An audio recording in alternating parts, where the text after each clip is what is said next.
আজকে আমাদের রান্না হবে বাঁধাকপি। এই বছর আমাদের নতুন বাঁধাকপি নিয়ে আসছে, দেখেন 3টা নিয়ে আসছে, আমি একটা রেখে দিয়েছি। আর আপনাদের ভাইয়া বলেছে এই 2টা ভাজি করে দেওয়ার জন্য। তো আমি একদিন একটা রান্না করে খাবো আর 2টা ভাজি করব, তার জন্য বাঁধাকপিগুলো নিয়ে আসছি। আর এইদিকে নিয়ে আসছে ওল কচু।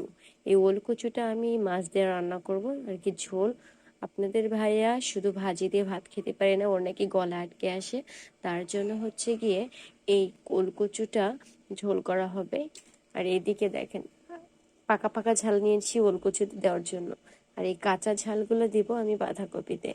আমি মাঝে মধ্যে আপনাদের ভাইয়ের সঙ্গে ঝগড়া করতাম, তুমি বাজারই করতে বুঝো না, নতুন নতুন তরকারি নিয়ে আসতে হয়, তুমি যে তরকারি হাতের কাছে পাও ওইটাই নিয়ে চলে আসো, প্রতি হাটে একই রকম তরকারি নিয়ে আসো।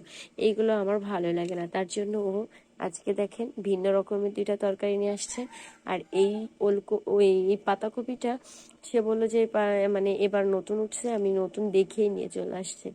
যদিও এই 3টা বাঁধাকপির দাম রেখেছে নাকি 80 টাকা, এরকম এরকম সাইজের পাতাকপি, তাও 80 টাকা, বোঝেন মানে কতটা দাম নিয়েছে। তো নতুন তরকারি হলে এরকমই হয়। যাক, আপনারা এই বছর কে কে পাতাকপি খেয়েছেন অবশ্যই কমেন্টে জানাবেন। আল্লাহ হাফিজ, ভালো থাকবেন সবাই।